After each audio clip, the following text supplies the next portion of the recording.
বর্তমান যুগে electronics device ছাড়া আমাদের জীবন প্রায় অচল। কিন্তু হঠাৎ করে যখন কারেন্ট চলে যায় তখন আমাদের অনেক গুরুত্বপূর্ণ কাজ মাঝপথে থেমে যায়। বিশেষ করে রাউটার, আইপিএস ক্যামেরা, ছোট এলইডি লাইট, অন্য কোনো জরুরি 5 ভোল্ট ডিভাইস। যদি বিদ্যুৎ না থাকে তাহলে সেগুলো কাজ করা বন্ধ করে যায়। এই সমস্যার সমাধান কি? আজ আমি আপনাদের এমন একটি ছোট্ট কিন্তু অত্যন্ত কার্যকরী সার্কিটের সঙ্গে পরিচয় করাবো, যা আপনার 5 ভোল্ট ডিভাইসগুলোকে বিদ্যুৎ সমস্যার সময় সচল রাখতে সাহায্য করবে। হ্যাঁ, আমি কথা বলছি একটি ডিসি ইউপিএস সার্কিট নিয়ে। ডিসি ইউপিএস সার্কিট কি? ইউপিএস নামটি শুনলেই কিন্তু আমাদের মাথায় আসে কম্পিউটারের জন্য ব্যবহৃত বড় বড় ইউপিএস। কিন্তু ডিসি ইউপিএস সার্কিটটি অনেক ছোট এবং বিশেষভাবে কম পাওয়ারের ডিসি ডিভাইসগুলোর জন্য ডিজাইন করা হয়েছে। ডিসি মানে ডাইরেক্ট কারেন্ট, আর ইউপিএস মানে হলো আনইন্টারাপ্টিবল বা নিরবিচ্ছিন্ন বিদ্যুৎ সরবরাহ। সহজভাবে বলতে গেলে এটি এমন একটি সার্কিট যা আপনার 5 ভোল্ট ডিভাইসগুলোকে একটি নির্দিষ্ট ডিসি ভোল্টেজে নিরবিচ্ছিন্নভাবে বিদ্যুৎ সরবরাহ করে। যখন মেইন পাওয়ার থাকে তখন এটি আপনার ডিভাইসকে পাওয়ার দেয় এবং একই সাথে একটি লিথিয়াম ব্যাটারি চার্জ করে। আর যখন মেইন পাওয়ার চলে যায় তখন এটি নিজে থেকেই ব্যাটারি থেকে পাওয়ার নিয়ে আপনার ডিভাইসকে সচল রাখে। মজার বিষয় হলো এই পুরো প্রক্রিয়াটা এত দ্রুত ঘটে যে আপনার ডিভাইসে অপারেশনের 1 মুহূর্তের জন্য বন্ধ হয় না। চলুন এবার জেনে নিই এই ছোট্ট সার্কিটটি কিভাবে এত অসাধারণ কাজ করে। সার্কিট বোর্ডের দিকে তাকালে আপনি কয়েকটি গুরুত্বপূর্ণ অংশ দেখতে পাবেন। Input DC 5 volt. এখানে আপনি আপনার 5 ভোল্ট অ্যাডাপ্টার বা পাওয়ার সাপ্লাই কানেক্ট করবেন। যখন মেইন পাওয়ার থাকবে তখন এই ইনপুট থেকেই সার্কিট পাওয়ার নেয়। Output DC 5 volt on a. এই অংশ থেকে আপনার ডিভাইসে 5 ভোল্ট আউটপুট যাবে।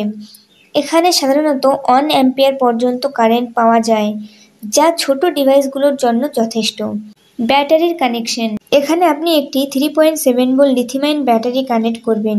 এই ব্যাটারিটি পাওয়ারের ব্যাকআপের মূল উৎস। সাধারণত 18650 লিথিয়াম ব্যাটারি ব্যবহার করা হয়। সার্কিটের ভেতর একটি ডেডিকেটেড আইসি থাকে যা ব্যাটারির চার্জ নিয়ন্ত্রণ করে।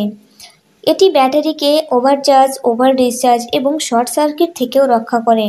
যখন মেইন পাওয়ার থাকে তখন এই অংশটি ব্যাটারিকে চার্জ করে। যেহেতু ব্যাটারি থেকে 3.7 ভোল্ট পাওয়া যায় কিন্তু আপনার প্রয়োজন 5 ভোল্ট, তাই সার্কিটে একটি বুস্ট কনভার্টার থাকে। এটি ব্যাটারির কম ভোল্টেজকে 5 ভোল্টে রূপান্তরিত করে আউটপুটে পাঠায়। যখন ইনপুটে 5 ভোল্ট ডিসি পাওয়ার থাকে তখন এই পাওয়ার সরাসরি আউটপুটে যায় এবং আপনার ডিভাইসকে সচল রাখে। একই সাথে সার্কিটের চার্জ কন্ট্রোলার লিথিয়াম ব্যাটারিকে চার্জ করতে থাকে। যখন হঠাৎ করে ইনপুটে পাওয়ার আসা বন্ধ হয়ে যায় তখন সার্কিটটি স্বয়ংক্রিয়ভাবে ব্যাটারি মোডে চলে যায়। বুস্ট কনভার্টার ব্যাটারি 3.7 ভোল্টকে 5 ভোল্টে বুস্ট করে আউটপুটে পাঠায়, ফলে আপনার ডিভাইসটি বিদ্যুৎ সমস্যার সময় সচল থাকে। যখন আবার মেইন পাওয়ার ফিরে আসে তখন সার্কিটটি আবার মেইন পাওয়ার মোডে চলে আসে এবং একই সাথে ব্যাটারির চার্জ শুরু হয়ে যায়। এই সম্পূর্ণ প্রক্রিয়াটি এতটা দ্রুত ঘটে যে আপনার ডিভাইসের কার্যক্রমে কোনো ব্যাঘাত ঘটায় না। এখন প্রশ্ন হচ্ছে যে কেন আমরা এই সার্কিটটি ব্যবহার করব? এর অনেকগুলো কারণ আছে, যেমন নিরবিচ্ছিন্ন বিদ্যুৎ সরবরাহ। এটি এর সবচেয়ে বড় সুবিধা। আপনার ব্যাটারি, আইপিএস ক্যামেরা বা অন্যান্য ছোট ডিভাইসগুলো বিদ্যুৎ চলে গেলেও সচল থাকবে, যা আপনার ডিজিটাল জীবনকে আরও সহজ করে তুলবে। এই সার্কিটটি ব্যাটারিকে ওভারচার্জ, ওভার ডিসচার্জ এবং শর্ট সার্কিট থেকেও রক্ষা করবে, যা ব্যাটারির দীর্ঘায়ু নিশ্চিত করে। এটি একটি ছোট্ট মডেল হওয়ায় ইনস্টল করা খুবই সহজ।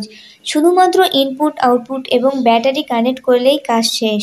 এটি ছোট্ট হওয়ায় যে কোনো জায়গায় সহজভাবে বহন করা যায় এবং পোর্টেবল প্রজেক্টে ব্যবহার করা যায়। বড় ইউপিএসের তুলনায় এটি অনেক সস্তা এবং ছোট্ট ডিভাইসগুলোর জন্য এটি একটি আদর্শ সমাধান। এই চমৎকার সার্কিটটি আপনারা কোথায় কোথায় ব্যবহার করতে পারবেন? বিদ্যুৎ চলে গেলে আপনার ওয়াইফাই রাউটারটি যাতে সচল থাকে এবং আপনার ইন্টারনেট কানেকশন যাতে বজায় থাকে, তার জন্য এই সার্কিটটি অত্যন্ত উপকারী। নিরাপত্তা ব্যবস্থার জন্য আইপিএস ক্যামেরা খুবই গুরুত্বপূর্ণ। এই সার্কিটটি ব্যবহার করার কারণ হলো বিদ্যুৎ সমস্যার সময় আপনার ক্যামেরাগুলোকে সচল রাখতে পারবে। ছোট্ট স্মার্ট ডিভাইস যেমন ছোট লাইট, সেন্সর ইত্যাদি সচল রাখতে এটি ব্যবহার করা যায়। ছোট এলইডি লাইট বা টেবিল ল্যাম্পকে পাওয়ার ব্যাকআপ দেওয়ার জন্য এটি ব্যবহার করা যেতে পারে। এই সার্কিটটি ব্যবহার করার সময় কিছু বিষয় মাথায় রাখতে হবে। নিশ্চিত করুন যে আপনার ইনপুট পাওয়ার সাপ্লাই 5 ভোল্ট এবং পর্যাপ্ত কারেন্ট যেমন 1 অ্যাম্পিয়ার বা তার বেশি সরবরাহ করতে সক্ষম। ব্যাটারি কানেক্ট করার সময় সঠিক পোলারিটি পজিটিভ এবং নেগেটিভ নিশ্চিত করুন। ভুল পোলারিটিতে সার্কিট নষ্ট হয়ে যেতে পারে। এই সার্কিটগুলো সাধারণত 1 অ্যাম্পিয়ার আউটপুট কারেন্ট দিতে পারে। আপনার ডিভাইসে যদি এর চেয়ে বেশি কারেন্ট প্রয়োজন হয় তাহলে এই সার্কিটটি উপযুক্ত নাও হতে পারে। ব্যবহারের সময় সার্কিটটি কিছুটা গরম হতে পারে, এটি স্বাভাবিক, তবে অতিরিক্ত গরম হলে ব্যবহারের পরিমাণ কমাতে হবে। ভালো মানের সার্কিট মডিউল ব্যবহার করুন যাতে দীর্ঘস্থায়ী এবং নির্ভরযোগ্য সার্ভিস পান। তো বন্ধুরা, এই ছিল ডিসি ইউপিএস সার্কিট নিয়ে বিস্তারিত আলোচনা। আশা করি এই ভিডিও দেখে আপনারা বুঝতে পারছেন এই সার্কিটটি সম্পর্কে। ভিডিওটি যদি আপনাদের ভালো লেগে থাকে অবশ্যই কিন্তু একটি লাইক করে দেবেন। চ্যানেলে যদি নতুন এসে থাকেন তাহলে সাবস্ক্রাইব করতে ভুলবেন না এরকম ধরনের ভিডিও পাওয়ার জন্য। তাহলে বন্ধুরা চলুন আজকের মতন এখানে শেষ করা যাক। দেখা হবে নতুন কোনো টপিক নিয়ে। ততক্ষণ পর্যন্ত সুস্থ থাকুন, ভালো থাকুন, শিখতে থাকুন। ধন্যবাদ।